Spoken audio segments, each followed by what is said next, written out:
할렐루야. 오늘은 로마서 4장 1절로 이하 3절의 말씀을 통해 아브라함을 통한 교훈이라는 제목으로 말씀을 드리려고 합니다. 마음을 여시고 말씀을 받으셔서 은혜가 되시기를 주님의 이름으로 부탁을 드립니다. 오늘 성경 본문은 아브라함이 하나님으로부터 의롭다 하심을 받은 것은 그의 행위에 따른 것이 아니라 하나님을 믿는 그의 믿음에 따른 것임을 말씀하고 있습니다. 따라서 아브라함은 하나님 앞에서 자랑할 것이 없다라고 말씀하고 있는데요. 그 이유는 그가 의롭다 하심을 받은 것이 그의 행위에 따른 것이 아니기 때문이기도 하지만 그로 의롭다 하심을 받게 한 믿음이 하나님으로부터 받은 선물이기 때문입니다. 따라서 아브라함이 의롭다 하심을 받은 것은 온전히 하나님의 은혜인 겁니다. 그러니 여러분, 아브라함에게 하나님의 은혜가 얼마나 큰 겁니까?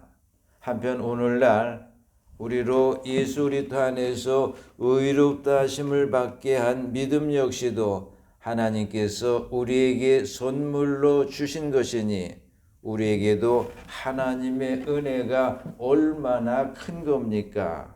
여러분 모두가 이 사실에 감사하며 살아가시기를 주님의 이름으로 부탁을 드립니다.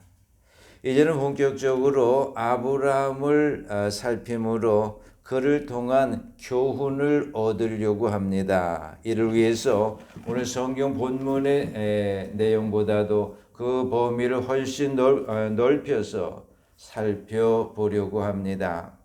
먼저 아브라함은 하나님의 부르심을 받은 사람입니다. 역사의 어느 날 하나님께서는 아브라함을 부르셨습니다. 그 이유는 하나님께서 아브라함과 언약을 맺기 위함이셨습니다. 따라서 그 언약은 거룩하신 하나님에 의해서 이루어진 것이므로 거룩한 언약이 아닐 수 없습니다. 그런데 우리가 성경을 보면 아브라함을 언약의 대상으로 삼으신 하나님께서는 아브라함에게 다음과 같이 지시하셨습니다. 창세기 12장 1절입니다. 여호와께서 아브라함에게 이르시되 너는 너의 고향과 친척과 아버지의 집을 떠나 내가 네게 보여줄 땅으로 가라. 이제 이 말씀에 따라 아브라함이 하나님과 언약의 대상이 되려고 하게 되면 아브라함은 고향과 친척과 아버지의 집을 떠나야만 하는 겁니다. 그러니 아브라함으로서는 조상대대로 살면서 일궈온 안정된 삶의 터전을 하루아침에 버리는 일이 어찌 쉬운 일이었겠습니까? 더욱이 아브라함으로서는 삶의 터전을 버리고 가야 될 곳이 정확히 어딘지도 모르는 상황 속에서 삶의 터전을 하루아침에 버리는 일이 어찌 쉬운 일이었겠습니까? 또한 더욱이 아브라함은 타향살이를 하다가도 고향으로 돌아올 나이인 70세에 오히려 고향을 떠난다라고 하는 일이 어찌 쉬운 일이었겠습니까? 이제 아브라함은 마침내 결단의 기로에 선 겁니다. 안정된 삶의 터전을 떠나야 할지 아니면 떠나지 말아야 할지 아브라함은 중대한 결단의 기로에 섰습니다. 더욱이 아브라함으로서는 그동안 하나님에 대한 경험이 없었으므로 더욱 결단의 기로에 설 수밖에는 없었습니다. 그런데 하나님께서는 이 같은 결단의 기로에 선 아브라함에게 다음과 같은 복을 약속하셨습니다. 창세기 12장 2절로 이하 3절입니다. 내가 너로 큰 민족을 이루고 내게 복을 주어 내 이름을 창대하게 하리니 너는 복이 될지라. 너를 축복하는 자에게는 내가 복을 내리고 너를 저주하는 자에게는 내가 저주하리니 땅의 모든 족속이 너로 말미암아 복을 얻을 것이라 하신지라.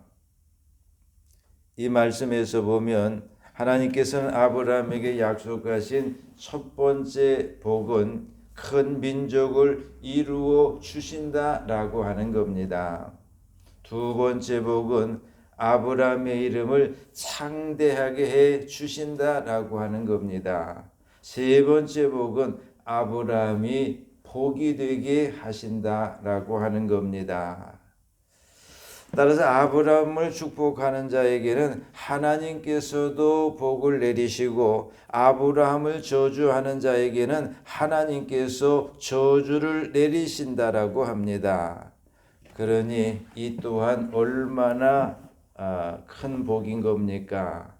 그러나 여기서 우리가 알아야 할 것은 오늘날 예수 그리스도 안에서 하나님으로부터 부르심을 받은 우리에게는 더 큰 복이 주어졌다라고 하는 겁니다. 여러분, 그 더 큰 복이 어떤 복입니까? 그것은 죄와 사망으로부터의 구원의 복이며 또한 영원한 삶을 누리는 영생의 복이며 또한 천국의 기업을 얻는 복인 줄로 믿습니다.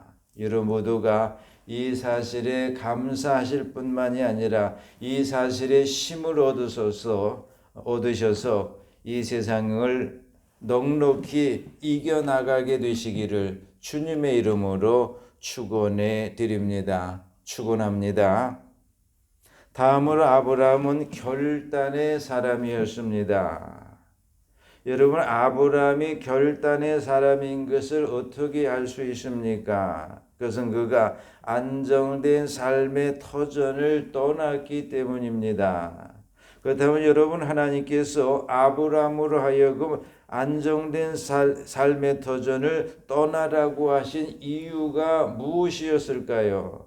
그것은 아브라함이 조상 대대로 살아온 지역인 하란이 우상 숭배의 지역이었기 때문입니다. 따라서 하나님께서 아브라함으로 하여금 우상 그 숭배 지역에서의 죄악된 그 습관으로부터 관습으로부터 젖어 살았던 과거의 모든 교제와 모든 인연과 모든 삶을 완전히 끊어버리라고 하신 겁니다. 이 아브라함은 과감하게 결단하고 안정된 삶의 터전을 옮김으로써 떠남으로써 과거의 모든 교제와 모든 인연과 모든 삶을 완전히 끊어냈습니다. 여기서 우리는 신앙이 어떤 것인가라고 하는 것을 배웁니다. 신앙은 사람으로서는 도저히 어려운 일을 하나님을 믿고 과감하게 결단하는 것이라고 하는 겁니다. 여러분 모두가 사람으로서는 도무지 할 수 없는 일을 하나님을 믿고 과감하게 결단하심으로 하나님에 의해서 좋은 결과를 얻게 되시기를 주님의 이름으로 축원해 드립니다. 축원합니다. 그리고 아브라함이 하나님과의 언약을 따르기로 결단한 것임을 알 수 있는 또 하나의 사실은 그가 언약을 따라서 모험의 길을 떠나갔기 때문입니다. 그것도 갈 바를 알지 못하는 모험의 길을 떠나간 겁니다. 그러니 세상적인 눈으로 볼 때 얼마나 막막한 일이었겠습니까? 그러나 아브라함은 그 모험의 길을 갔습니다. 이것은 그가 하나님을 믿고 신뢰하지 않았다라고 하게 되면 꿈도 꿀 수 없는 일이었습니다. 여기서 우리는 신앙이 어떤 것인가라고 하는 것을 또한 배우게 됩니다. 신앙은 하나님을 믿고 신뢰하지 않는다면 꿈도 꿀 수 없는 일을 행동으로 옮기는 것인 줄로 믿습니다. 그러나 사실 넓게 보게 되면 어느 누구도 내일을 살아본 사람이 없으므로 누구에게나 내일은 모험의 길입니다. 하지만 우리가 알 수 없는 내일이란 모험의 길을 앞서서 알고 계신 분이 계시니 그분은 바로 우리를 이 세상 속에 보내신 여호와 하나님이십니다. 그러므로 우리가 이런 하나님을 믿고 우리의 내일을 그분에게 맡기고 간다라고 하게 되면 우리에게 내일은 더 이상 모험이 아니요 확실한 보장인 겁니다. 분명히 아브라함도 그랬습니다. 그래서 비록 다른 사람들이 볼 때에는 모험의 길이었지만 그가 볼 때에는 확실한 보장의 길이었던 겁니다. 따라서 이 세상에는 두 종류의 사람이 살아간다고 봅니다. 그 하나는 막연히 내일이라는 모험의 길을 가는 사람입니다. 또 하나는 하나님의 확실한 보장이 있는 내일을 가는 사람입니다. 여러분 모두가 하나님을 믿고 그분에게 여러분의 내일을 맡기심으로 하나님의 확실한 보장이 있는 내일을 살아가는 복 있는 사람이 되시기를 주님의 이름으로 축원해 드립니다. 축원합니다. 다음으로 아브라함은 예배의 사람입니다. 여러분 아브라함이 예배의 사람인 것을 어떻게 알 수 있습니까? 그가 가는 곳마다 제단을 쌓았다라고 창세기 12장 7절로 8절 등에서 재차 성경이 말씀하고 있기 때문입니다. 따라서 그가 가는 곳마다 단을 쌓았다라고 하는 말씀은요, 그가 가는 곳마다 예배의 처소를 세웠다는 것이요, 예배를 드렸다는 것이요, 예배 중심의 삶을 살았다라고 하는 겁니다. 근데 여러분 이건 대단히 중요합니다. 왜냐하면 하나님께서는 예배 가운데 임하셔서 영광을 받으시는 분이시기 때문입니다. 그러므로 예배의 삶을 사는 사람은 예배 가운데 임하시는 하나님을 만나고 사는 사람인 겁니다. 한편 성경에서 하나님의 복을 누린 사람들의 공통점을 보게 되면 바로 하나님을 만난 사람들이라고 하는 겁니다. 그러므로 예배의 삶을 사는 것은 대단히 중요한 겁니다. 여러분 모두가 예배의 삶을 사심으로 예배 가운데 임하시는 하나님을 만나 복을 누리는 사람이 되시기를 주님의 이름으로 축원해 드립니다. 축원합니다. 다음으로 아브라함은 창조적인 신앙의 사람입니다. 여러분 아브라함이 창조적인 신앙의 사람인 것을 어떻게 알 수 있습니까? 그가 열의 하나에 대한 하나님의 계시가 없었을 때 최초로 하나님께 열의 하나를 드렸기 때문입니다. 이런 사실을 창세기 14장에서 보면 아브라함은 예수 그리스도를 예표하는 당시의 제사장이었던 멜기세덱에게 최초로 열의 하나를 드림으로써 궁극적으로 하나님께 드렸습니다. 이처럼 아브라함은 남이 미처 생각할 수 없는 것을 먼저 생각하고 남이 미처 하지 못한 것을 먼저 행한 창조적인 신앙의 사람이었습니다. 그 하나님께서는 아브라함이 창조적으로 드렸던 열의 하나를 당신의 백성인 이스라엘 백성들에게 드릴 것을 명하셨습니다. 한편 우리가 열의 하나를 드릴 때에 올바른 생각은 열의 하나를 하나님께 드린다라고 생각할 것이 아니라 열의 아홉을 하나님께 받는다라고 생각해야 합니다. 여러분 왜 그런 겁니까? 우리의 모든 것은 하나님의 것이기 때문에 우리는 당연히 하나님 앞에 열을 다 드려야 하지만 하나님께서는 우리에게서 열의 하나를 받으시는 것만으로 열을 받으시는 것으로 간주해 주시기 때문입니다. 따라서 열의 하나를 드리는 것은 나의 모든 것이 하나님의 것임을 고백하고 표현하는 신앙의 가장 기본적인 행위이므로 이것은 구약과 신약의 경계가 없이 이루어져야 하는 겁니다. 그러므로 우리는 이런 사실에 감사하는 마음으로 열의 하나를 하나님께 드려야 합니다. 한편 하나님께서는 말라기 3장 10절을 통해서 풍성한 복을 약속하셨습니다. 여러분 모두가 감사하는 마음으로 열의 하나를 하나님께 드리심으로 하나님께서 약속하신 풍성한 복을 누리게 되시기를 주님의 이름으로 축원해 드립니다. 축원합니다. 다음으로 아브라함은 양보의 사람입니다. 여러분 아브라함이 양보의 사람인 것을 어떻게 알 수 있습니까? 창세기 13장에서 알 수 있습니다. 당시 아브라함의 소유와 조카 롯의 소유가 너무 많아져서 짐승들을 먹일 물을 놓고 종들 간에 서로의 다툼이 일어나게 되었습니다. 그저 함께 동거할 수 없음을 깨닫고는 서로 헤어지게 되었을 때 아브라함은 누가 먼저 어떤 땅을 선택할 것인가 하는 문제 앞에서 자신이 먼저 선택할 수 있는 고난이 있었음에도 불구하고 조카 롯이 먼저 선택하도록 양보를 했습니다.